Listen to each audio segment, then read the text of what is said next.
And don't forget how spectacularly well Tom Cruise action movies do in Japan. I mean, Top Gun Maverick, I think, did it make like $50 million or $60 million just in Japan. Tom Cruise with Top Gun Maverick, and I don't remember which it was. It might have been Strange World or something like that.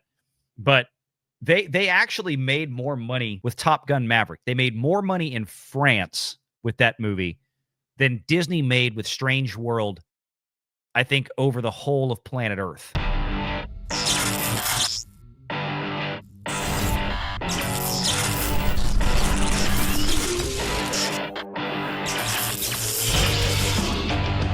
Renegade Online.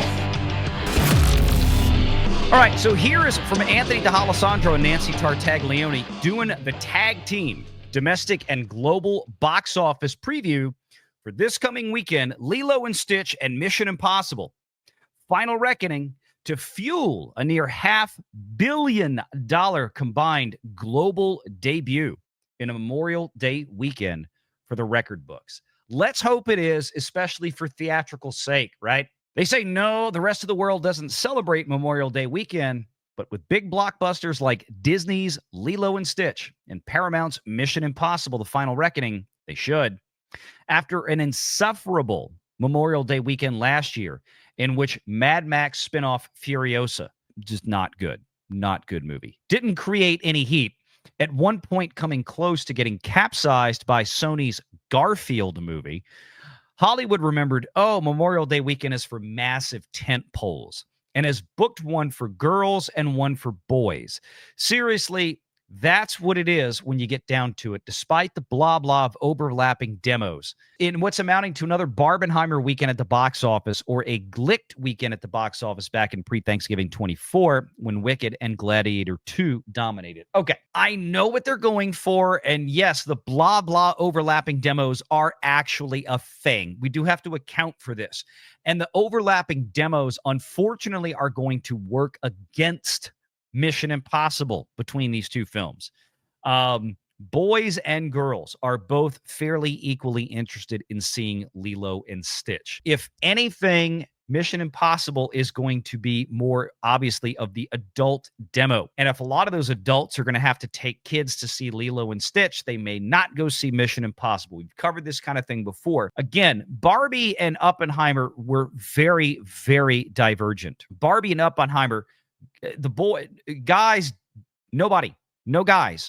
wanted to go see Barbie. Men don't want to see Barbie. They would go see Oppenheimer.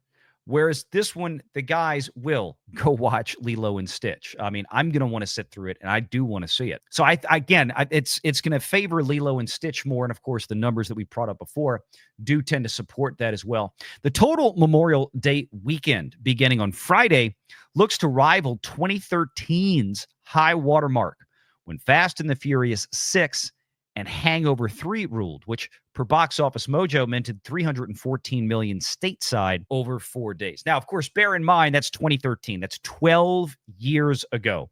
You slap in a basic bit of ticket price inflation, not CPI, not Consumer Price Index, but actual movie ticket price inflation.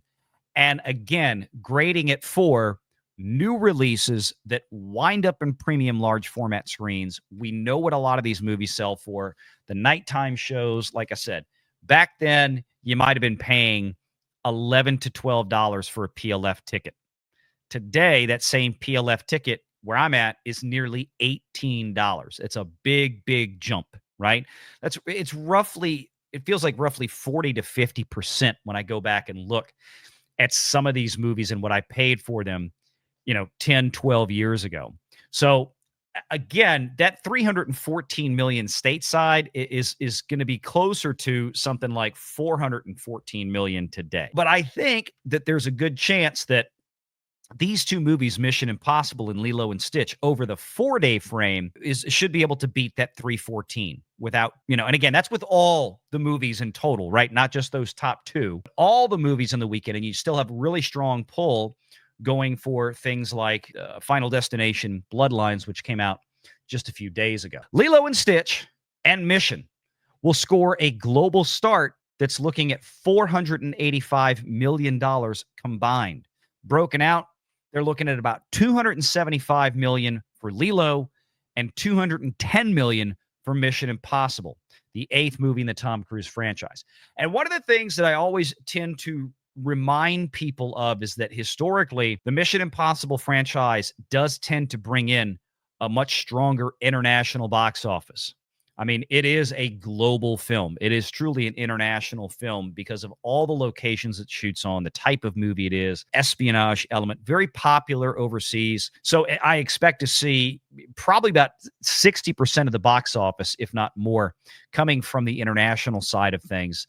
Similar to what we've seen in past MI entries. Lilo and Stitch could be fairly even split. Lilo and Stitch stateside has $20 million plus so far in pre-sales, which is about half of what Moana 2 and 2019's Lion King live action remake had before they opened. They were at 40 million apiece. Here's the thing. And I never know how to really, kids' movies, family movies tend not to do a lot of pre-sales. That's a lot of walk-up traffic. That's people that show up the day of, buy tickets the day of, walk in, sit down. Especially if you're bringing kids, because you don't always plan to go until you go. That's just how it works. The only time that we really look at what ticket pre-sales are carefully is when it comes to things like Marvel movies, because the MCU has such a well-documented history of how pre-sales impact the front loading of the movie, and pre-sales tend to be very indicative. Remember when we were talking about pre-sales a couple of months ago for Minecraft, and we were like, ugh. And based on the pre-sales, $60 million opening weekend, yeah, they were off by like, what, $100 million domestically. It was $160 million and not $60 million because the pre-sales gave them nothing. It gave them no reliable information compared to people just showed up and they wanted to go see it. That may or may not happen here. We really don't know. But think about where they're pegging this thing. $275 million global for Lilo. So if you assume about 130 to 140 million here stateside, and then the rest from overseas, because again, here we're going to have that extra Monday, Memorial Day Monday holiday for them to dive into that the rest of the world doesn't have. That's going to stretch the 3-day weekend performance really out to 4, because a lot of people will just say, oh, we'll just go Monday when everybody's off of work. Pre-sales are ahead of Super Mario Brothers, ahead of Little Mermaid. That's not exactly I wouldn't want to use that as a bellwether, but okay. I get where they're going. And ahead of a Minecraft movie. Again, not surprised. I mean, Minecraft was massive walk-up traffic. The biggest opener for Memorial Day weekend belongs to Top Gun Maverick at 160.5 million. Also, Tom Cruise's record debut. And Lilo and Stitch is eyeing 150 million.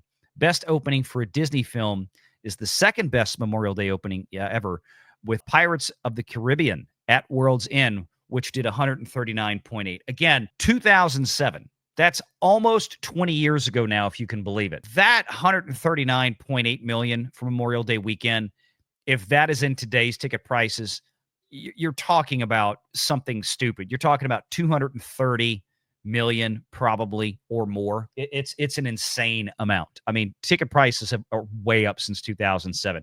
We have way more premium large format screens than we did almost 20 years ago. Not to mention way more IMAX screens than almost 20 years ago. We have, don't forget, this is the other thing.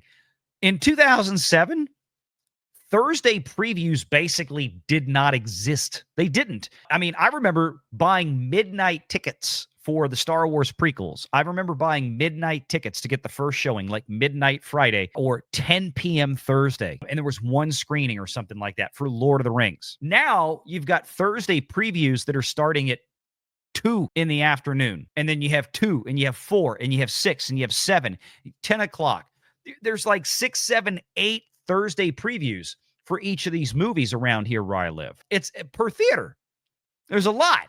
There's a lot. So it's not like it was in 2007. That's why I get kind of an issue going back that far for comparing.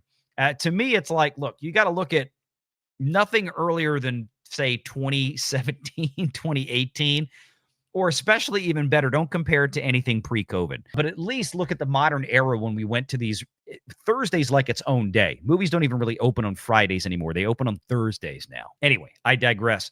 For Lilo, women 18 to 34 off the charts. But Disney is seeing an equally hot demo in men 18 to 34. What did I tell you? I didn't read this before we started. This is a cold take. Previews start Thursday at 2 p.m. Strangely enough, that's the exact same time that previews start for, guess what? Mission Impossible, Final Reckoning. So you're going to have Thursday previews at 2 p.m. I can tell you right now, all the schools around here finished today and tomorrow. So by tomorrow, where I'm at, around the New Orleans area, every Catholic school and every public school kid is basically done. They're all done. So that's why they're setting it up. You can immediately get out of school, half day, take the bus home, get in a car, go to a 2 o'clock movie. That's the idea, because that's exactly what I'm doing tomorrow. So this is really like a 5-day weekend. Very difficult to go back and compare to something from 2007 and 2013, because this scale of Thursdays, it didn't exist, if at all. So just throwing that out there for relative comparison here. We're going to compare apples to apples. 4,300 screens is what Lilo is getting. And all the premium formats except for IMAX. And all those, of course, go to Tom Cruise and Mission Impossible, because this film was made for IMAX, and IMAX will always defer to the brand ambassadors, meaning those movies that shoot for IMAX, like this is, which is exactly what we're going to go see it in. We're going to see this in an IMAX theater. And now I don't know if they're going to have they're not going to have all the premium formats. I can tell you that, I mean, my theater here, the non-IMAX but has PLF, they're going to have 2 PLFs in there, and one of them is going to be for Mission Impossible. There's no doubt. So I don't know why they would say that, but Lilo and Stitch starts its international rollout today, including majors. So right now, Wednesday, right, and that's typical for international Wednesdays, France, Italy, Korea, the UK, followed by Australia, Brazil, and Mexico on Thursday, among several others. Rounding out the first weekend will be China. Like we said, this will be in China, India, Spain, and more on Friday. In total, 50 material markets release this session, with Hong Kong on May 29th, so basically a week from now, and Japan on June 6th, still to come. Japan is notoriously late with opening. I'm glad it's only about 2 weeks this time instead of a month. And don't forget how spectacularly well Tom Cruise action movies do in Japan. I mean, Top Gun Maverick, I think, made like $50 million or $60 million just in Japan. Tom Cruise with Top Gun Maverick, and I don't remember which it was. It might have been Strange World or something like that. But they actually made more money, I think, in France with Top Gun Maverick. They made more money in France with that movie than Disney made with Strange World, I think, over the whole of planet Earth. I think it was Strange World. We made a whole joke about it. This is a couple of years ago now, but it was hilarious. Lilo and Stitch merchandise sells around the world. Anticipation is high, though this could skew just slightly more domestic at open. The overseas launch is eyed at 125 million plus. And that's another thing. Lilo and Stitch is going to be probably a very powerful merchandising brand, no doubt. Looking at the live action remake comps, Little Mermaid did 65 million in like-for-like markets at today's rates. Cinderella was at 71 million, and Mufasa, the Lion King, started off with 92 million. Cinderella was 15 years ago. The latter came out during the end of the year holidays in 24, saw extended playability. Aladdin did 108 million on its opening offshore weekend, then had crazy legs. Neither Lilo nor Mission have any major holidays to speak of overseas. Okay. So Mission Impossible in China doesn't release till May 30th, so in about a week. Lilo currently leads pre-sales for the weekend. China's a hard one to call.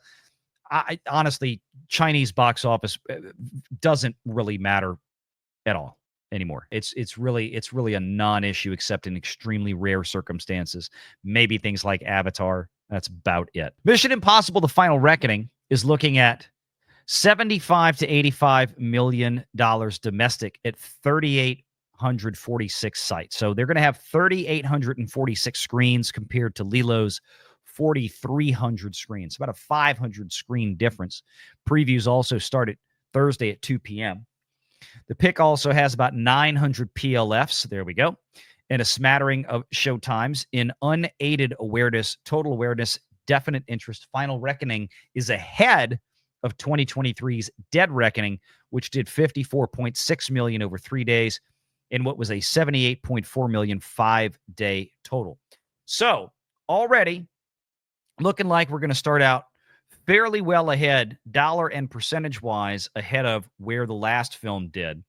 So we'll have to keep an eye on that. 900 PLFs versus I don't know how many Lilo and Stitch in the PLF side has, but the 900 PLFs don't include, 400, 500 IMAX screens, and many of those are going to be found at actual AMC theaters. So again, they've got the exposure there. And of course, those tickets are $22, $23. I think it's like $25 or $27 for a ticket at IMAX if you go after 4 o'clock. So, I mean, so those tickets are going to get real expensive. But that is the kind of movie that you'd want to see on that kind of screen. Mission Impossible Dead Reckoning opened to 120 million in like-for-like markets. I think they're talking about international. It was the biggest bow of the franchise, and the film went on to become, excluding China, the highest grosser of the franchise internationally. Just as Cruise consistently tops himself stunt-wise, this installment of his run as Ethan Hunt is expected to reach 125 million in its offshore bow. So we're looking at, and again, they've got some markets like Japan that are very popular that won't come in for another couple of weeks, but 125 plus maybe another 80 million here. So that's why they're thinking a little over $200 million in that 4-day opening. So we'll have to see. I'll be interested to see how this pans out, of course, by Sunday. We'll have those estimates by the time we get to the Sunday live show there.